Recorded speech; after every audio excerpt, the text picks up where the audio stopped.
Hello dears, teacher ഇന്ന് എടുക്കാൻ പോകുന്നത് സ്റ്റാൻഡേർഡ് 5 മലയാളം എന്താണ് അടിസ്ഥാന പാഠാവലിയിലെ ഒന്നാമത്തെ ചാപ്റ്ററിന്റെ ബാക്കി ഭാഗമാണ് കേട്ടോ. അപ്പോൾ എന്താണ് ഇവിടെ നോക്കൂ. ഒരു പെൺകുട്ടിയുടെ കളിമോഹത്തിന്റെ കഥ വായിക്കാന്നാണ് അല്ലെ. പന്ത് കളിക്കാനൊരു പെൺകുട്ടി. എന്താണ് പന്ത് കളിക്കാനൊരു പെൺകുട്ടി? ഒരു വൈകുന്നേരം വീടിനടുത്ത് മൈതാനത്ത് ഫുട്ബോൾ കളിക്കാൻ പോയപ്പോൾ അവിടെ പ്രകാശനം ഉണ്ടായിരുന്നു. ഒരു വൈകുന്നേരം എന്താ വീടിനടുത്ത് ഗ്രൗണ്ടിൽ കളിക്കാൻ പോയപ്പോൾ ഫുട്ബോൾ കളിക്കാൻ പോയപ്പോൾ എന്താ അവിടെ പ്രകാശനം ഉണ്ടായിരുന്നു അല്ലെ. സത്യത്തിൽ അവന്റെ നേതൃത്വത്തിലാണ് കളി ഉള്ളത് പറയാമല്ല. നല്ല ഒന്നാന്തരം കളിക്കാരനാ അവൻ. ഓട്ടത്തിന് അസാധ്യ വേഗതയാ, കണക്ക് കൂട്ടാൻ പറ്റാത്ത മുന്നേറ്റ പാടവം.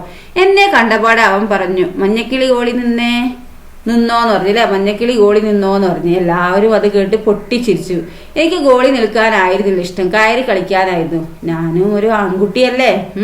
പക്ഷെ മൈതാനത്ത് പ്രകാശം പറയുന്നതാണ് നിയമം. പിടിക്കാവുന്ന 1-2 പന്തുകൾ ഞാൻ മനഃപൂർവ്വം വിട്ടുകളഞ്ഞു. അതോടെ അവൻ എന്റെ നേർക്ക് തിരിഞ്ഞു. മഞ്ഞേ, നിന്റെ കൈ എന്താ ഓട്ടക്കൈയാണോ?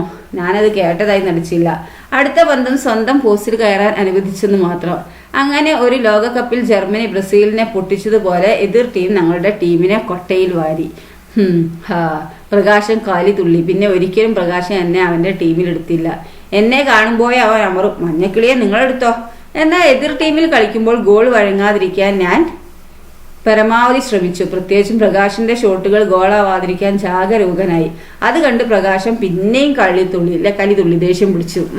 അപ്പൊ നിനക്ക് പന്ത് പിടിക്കാൻ അറിയാം. ഞാൻ അവന്റെ രോഷം കണ്ട് ഉള്ളിൽ ചിരിച്ചു. അവന് ഗോളി നിൽക്കുന്ന ഇഷ്ടമല്ലാത്ത ആയതുകൊണ്ടാണല്ലോ ബോളൊക്കെ ഗോൾ പോസ്റ്റ് അടിച്ചത് അല്ലേ. അപ്പൊ നമുക്ക് പന്തൊക്കെ പിടിക്കാൻ അറിയാന്ന് പ്രകാശം ദേഷ്യം പിടിച്ചില്ലേ. ഞാൻ അവന്റെ രോഷം കണ്ട് ഉള്ളിൽ ചിരിച്ചു. അങ്ങനെ ഇരിക്കുകയാണ് സുമംഗല ഞങ്ങളുടെ മൈതാനത്ത് എത്തുന്നത്. വന്ന പാടെ അവൾ ഒറ്റ ചോദ്യം, എന്നെയും കൂടി കളിക്കാൻ കൂട്ടുവോ? പ്രകാശം മാത്രമല്ല ഞാനും പൊട്ടിച്ചിരിച്ചു. പെൺകുട്ടികളെ ഫുട്ബോൾ കളിക്കാൻ കൂട്ടാനോ? അവർക്ക് പറ്റിയ കളിയാണോ ഫുട്ബോൾ? നീ പോയി കഞ്ഞിയും കറിയും വെച്ച് കളിക്ക്. പ്രകാശം അതും പറഞ്ഞ് നിർത്താതെ ചിരിച്ചു. ഞാനും ഒരു ആൺകുട്ടിയായി നിന്ന് സുമംഗലയെ കളിയാക്കി. സുമംഗലയുടെ അച്ഛൻ രത്നാകരൻ പഴയ ഫുട്ബോൾ താരമാണ്. കേരളത്തിന് വേണ്ടി കളിച്ചിട്ടുണ്ട്. പിന്നീട് പരിക്ക് പറ്റി കളം വിടേണ്ടി വന്നു. ഇപ്പോൾ പശുവിനെ പോറ്റിയും പാൽ വിറ്റുമാണ് ജീവിതം. ഒഴിവു സമയങ്ങളിൽ മുറ്റത്ത് അച്ഛനോടൊപ്പം സുമംഗല പന്ത് തട്ടാറുണ്ട്. ഇപ്പോൾ അവൾക്ക് മൈതാനത്ത് കളിക്കാൻ മോഹം. അതിമോഹമാണ് മോളെ എന്ന് ഞങ്ങൾ ആൺകുട്ടികൾ അവൾക്ക് മുന്നിൽ ആർത്തു. സങ്കടം തുളുമ്പിയ കണ്ണുകളോടെയാണ് സുമംഗല മൈതാനത്ത് നിന്ന് പോയത്. അന്ന് രാത്രി ഞാൻ അമ്മയോട് ഇക്കാര്യമെല്ലാം പറഞ്ഞു. അമ്മ അപ്പോൾ എന്നോട് ചോദിച്ചു, പെൺകുട്ടികൾ ഫുട്ബോൾ കളിക്കാൻ പാടില്ല എന്ന് നിന്നോട് ആരാ പറഞ്ഞതെന്ന് ചോദിച്ചു അമ്മ. ശേഷം അമ്മ ലാപ്ടോപ്പിൽ പഴയ ലോകകപ്പ് വനിതാ ഫുട്ബോൾ മത്സരങ്ങൾ കാണിച്ചു തന്നു. ഞാൻ അവയെക്കുറിച്ച് വായിച്ചിട്ടുണ്ടെങ്കിലും വീഡിയോസ് കാണുന്ന ആദ്യമായാണ്. സ്ത്രീകളാണ് കളിക്കുന്നത് എന്ന് പലപ്പോഴും തോന്നുകയേയില്ല. മൈതാനത്ത് പന്തും മത്സരമേ ഉള്ളൂ. എല്ലാം ഉഷിരം കളികൾ. കൂട്ടത്തിൽ ബ്രസീലിന്റെ മാർത്ത എന്ന താരത്തിന്റെ പ്രകടനം കണ്ടിട്ട് അന്തം വിട്ടുപോയി. അസ്ത്രം പോലെയാണ് മാർത്ത പന്തുമായി കുതിക്കുന്നത്. ഇന്ത്യയിലും പെൺകുട്ടികൾക്ക് ടൂർണമെന്റുകളുണ്ട്. കേരളം പലതവണ അതിൽ വിജയിച്ചിട്ടുമുണ്ട്. നിങ്ങളെ പോലുള്ള ആൺകുട്ടികൾ ഉണ്ടായാൽ ഭാവിയിൽ കേരളം ജയിക്കുമോ? എനിക്ക് സംശയമാ, അമ്മ പറഞ്ഞു. ഞാനൊന്നും മിണ്ടിയില്ല. ഒന്നും ആൺകുട്ടികളുടെ കുത്തകയല്ല.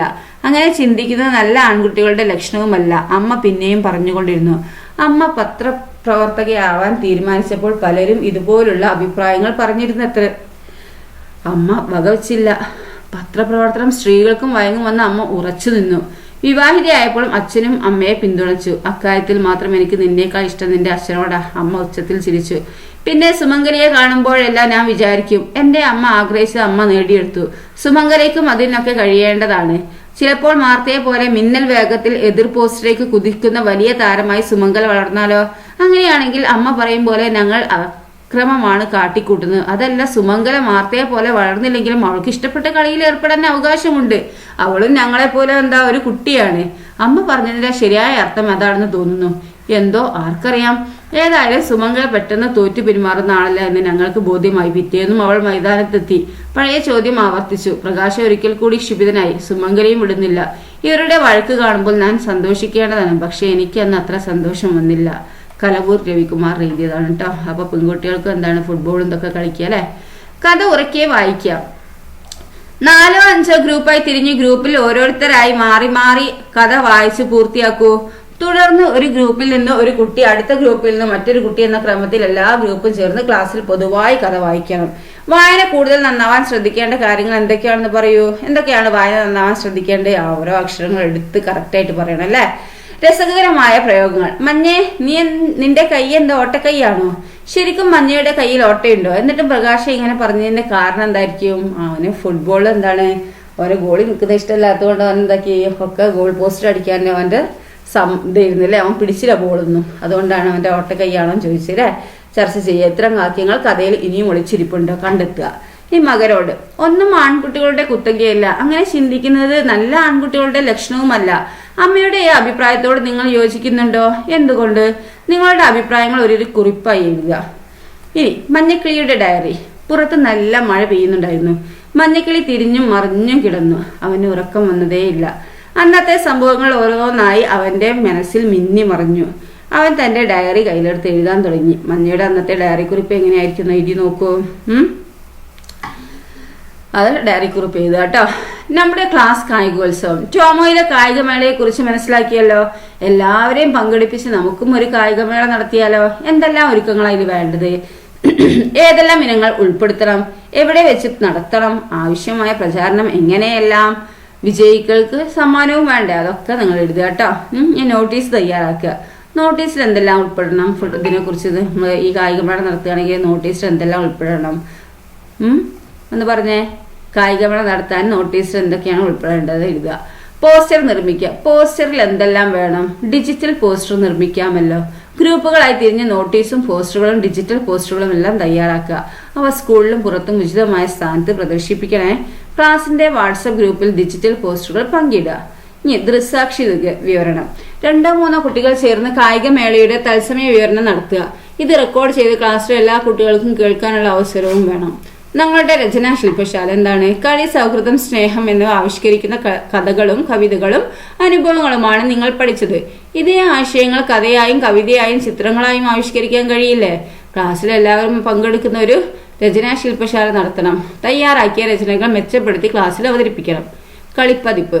തുടക്കത്തിൽ നമ്മൾ പറഞ്ഞ കളിയനുഭവങ്ങൾ, വരച്ച ചിത്രങ്ങൾ, നിങ്ങളുടെ വിവിധ അവതരണങ്ങളുടെയും കായികമേളയുടെയും ഫോട്ടോകൾ, നോട്ടീസ്, വിവിധ പഠന പ്രവർത്തനങ്ങളിലുണ്ടായ കുറിപ്പുകൾ, രചനകൾ എന്നിവയെല്ലാം ചേർത്തൊരു കളിപ്പതിപ്പ് തയ്യാറാക്കി സ്കൂൾ അസംബ്ലിയിൽ പ്രകാശനം ചെയ്യുമല്ലോ. വായനശാല സന്ദർശിക്കാൻ. അടുത്തുള്ള വായനശാല സന്ദർശിച്ച് കുട്ടികളുമായി ബന്ധപ്പെട്ട മാസികകളും പുസ്തകങ്ങളും കണ്ടെത്തി വായിക്കുക. ഓക്കെ. ഇനി ഇവിടെ എന്താ മീനിങ് ആണ് കേട്ടോ. വായിച്ചിട്ട് അതിൻ്റെ മീനിങ് ഒക്കെ പഠിക്കുക കേട്ടോ. ഓക്കെ. അപ്പം ഇതുവരെ എടുത്ത ഭാഗങ്ങളൊക്കെ നിങ്ങൾ നന്നായിട്ട് വായിക്കുക. ആ ചാപ്റ്ററൊക്കെ നന്നായി വായിക്കുക, നന്നായി മനസ്സിലാക്കുക. സ്പെല്ലിംഗ് മിസ്റ്റേക്ക് ഒന്നും ഉണ്ടാവരുത്. എഴുതുമ്പോൾ അങ്ങനെ തന്നെ എന്താണ് കറക്റ്റായിട്ട് എഴുതാനൊക്കെ പഠിക്കുക കേട്ടോ. ഓക്കെ. അടുത്ത ചാപ്റ്റർ ടീച്ചർ അടുത്ത വീഡിയോയിൽ അപ്ലോഡ് ചെയ്യുന്നതായിരിക്കും. താങ്ക്